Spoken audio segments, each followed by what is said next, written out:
video, and this movie review today is for 2001 A Space Odyssey. And you can tell right now, just letting you know, that I'm not as active as I am in the previous videos I've been, because oh my god. Holy fucking shit. This movie blew my fucking mind out of the way. So it's time to talk about it. 2001 A Space Odyssey movie review. And, first off, I'd just like to mention that it's like, you all are probably wondering, Hades, what happened? You've been uploading a lot of videos. You've been very silent. That is true. I have been very silent on my videos most of recently, yeah. The reason why I haven't been uploading videos in the past couple of days is because I haven't been feeling very well. I've been feeling very tired, been feeling very sick, and just been feeling very sore. So I've just been, and sleepy, mainly sleepy, because I've had a busy past few couple weeks, and now I'm resting. I'm gonna celebrate Thanksgiving and eventually Christmas, and just, there you go, yeah, and probably with some family as well, so, yeah, that should be fun. But yes, I have been a little sick, have been a little not feeling great, so I did want to get out some more movie reviews for you guys, but just not been feeling the best. And I originally was going to do a review for another film, but it was not going as well planned, so yeah, anyways, so yeah, getting into today's review. This is for 2001 A Space Odyssey. Here we go. This movie stars Keir Dullea, William Sylvester, Gary Lockwood, Douglas Rain, and the list goes on. And this movie is written and directed by the man, the legend, and widely considered by so many people, the greatest director of all time, Stanley Kubrick. At least, he's one of them for me. Steven Spielberg is still my greatest director, but a lot of people have their own opinions, so yeah. And basically, this movie's an interesting plot to describe, because it's not really about one specific plot. It's not really about any main characters. It's mainly about life, the story of life and how it goes, driven in like 4 different acts. Like in the first 20 minutes of this movie, almost like the first 30 to 40 minutes, there is not a single word. Like, barely anyone talks throughout that whole first 40 minutes. And, yeah. And also, I don't know if this is a spoiler, because pretty sure most people have seen this movie. But if you still don't want spoilers, just be warned, the opening is not what you think. In case you haven't already heard. Just, yeah. So basically, the opening of this movie, it's not about the technology, it's not about the space, it's about just the beginning of dawn, the dawn of time, when they first started, like hold up a second. Like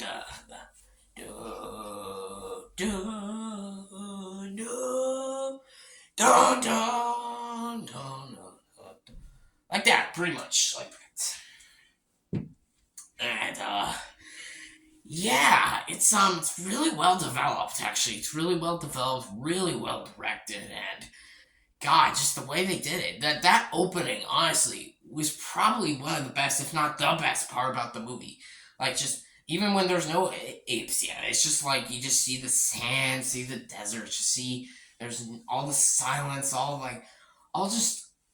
the good sounds about the world, just, see how it all begun. That was so investing, and god damn, Stanley Kubrick, man, he did it so well. And of course, eventually they get into the space stuff, and it's all developed really well. I think the second act is definitely the weakest act. No. I think the third act is the weakest, yeah. But that's not saying much, because I love all the acts in this movie. But yeah, it's still good. That's when they start bringing words in the film, and yeah, it is definitely developed really well. It really is. Um, yeah, and also, of course, I gotta talk about the iconic fourth act, the final act of this movie, and that is the Jupiter scene. What the fuck? I mean, like, you want to talk about breathtaking scenes? Movie scenes that, like, connect my eyes to the screen and I can't look away? That's the whole ending of 2001: Space Odyssey. When Dave Allen goes into Jupiter and basically is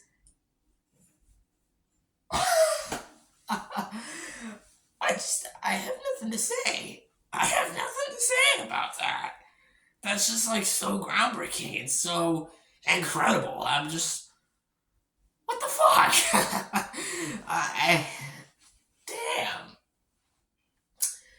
Yeah, like I after that scene was done, and obviously after that movie was done, I barely said a word for the rest of the night, mainly because of that scene.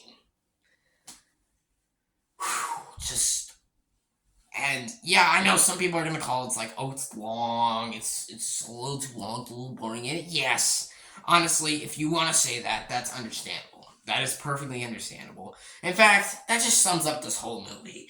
If you find this movie overrated, if you find this movie boring, if it's just not interesting, if it's just like, oh god man, god damn, like why can't this movie just end? Why can't this movie just feel like a real movie? What the fuck? Why is it too much about fucking life? How fucking interesting is that?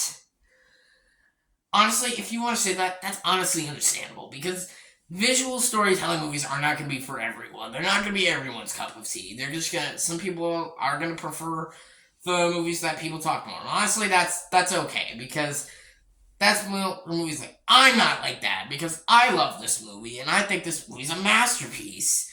But other people, honestly, this is one of the few movies where I can actually legit understand why people are calling this movie overrated. So, yeah, if you call this movie overrated, that honestly is perfectly justifiable, and I actually want to understand that. Again, I don't think this movie's overrated, but some people are gonna think overrated, and I honestly understand that. So, yeah, because it's not gonna be for everyone. Oh my gosh, how can I forget? How can I be talking about 2001: A Space Odyssey without talking about the fucking visual effects and the fucking cinematography? Holy fucking shit. This movie is groundbreaking. Like, my god damn, it is groundbreaking. Groundbreaking. Like I said, from the opening shot, where there's literally no dialogue, no music, no sound, you just see, like, the acts of all of the empty worlds and just all the sand, all the beginning and opening of it all and just, oh, it is groundbreaking. I mean, groundbreaking. And yeah, I just, oh my god. And of course, like I said, with the Jupiter scene, it's like, it's fucking groundbreaking, dude. It is groundbreaking. It's, oh, wow. Wow. Um, I don't know what else I can say. The music, the score, just, yeah, just also, just everything about this movie. It's just it blew me away. Yeah, and that's why I have to give 2001: Space Odyssey an 11 out of 10. I gotta give it an 11 out of 10 because it is such an important movie. It is one of my favorite movies of all time. It definitely in my top 50, if not my top 40. And yeah, this movie, I adored everything about it. I don't have a single negative about it. Sure, okay. Is there scenes maybe they go a little too long? Sure. Is there maybe a couple visual effects that seem a little dated? Sure. Is there a little two scenes that may not make sense?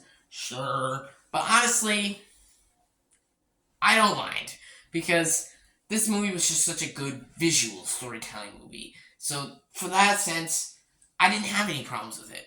because it was such a visually storytelling movie, and that's my kind of cup of tea. Like Nosferatu, 1922's Nosferatu, the movie I did a review for a couple months back. Heck, I love that movie not because of its creepiness and its atmosphere, but how it's story, how it's told. Just there's no dialogue. Like the dialogue is told through the music and the sounds and the groundbreaking shots. That's why I love Nosferatu. That's exactly why I love 2001: A Space Odyssey as well. Like there's barely any dialogue. I mean, yes, there are dialogue scenes in the film, but honestly, the movie's mostly just about visuals, about the story of life. How it's all done so miraculously. Oh, and also one thing I forgot to mention: how. What the fuck? Like, this movie's a G-rated movie. A G-rated movie, and how terrified me. Like, oh my god, how? He's so creepy. Like, the voice actor, Douglas Rain, as Hal. I'm like, Jesus Christ, he is creepy. He creeped the shit out of me when I first watched this movie. I'm just like, oh my god. There's so many scenes with Hal. All the scenes with Hal. I was just like, he's just like, I'm sorry, Dave. I can't do that. And just, of course, this part where he sings, it's just like, fuck! Fuck, man! Oh my god! Oh, yeah, Hal's one of the greatest villains of all time. Easily, yeah. So, yeah, I just had to point that out. Yeah. Alright, that'll wrap it up for my review today.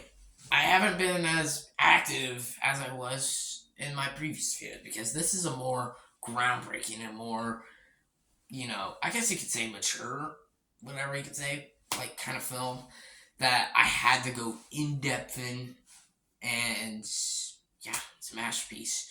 So let me know in the comments below, what is your thoughts on this movie? Are you like me? Do you love it? Or do you think this movie's overrated? Or do you think this movie's just decent? And what's your favorite Stanley Kubrick movie? What's your favorite visual storytelling movie? I'd love to hear it all in the comments below. As usual, thank you all for watching. Please like and subscribe. And happy Thanksgiving from Hades Lord.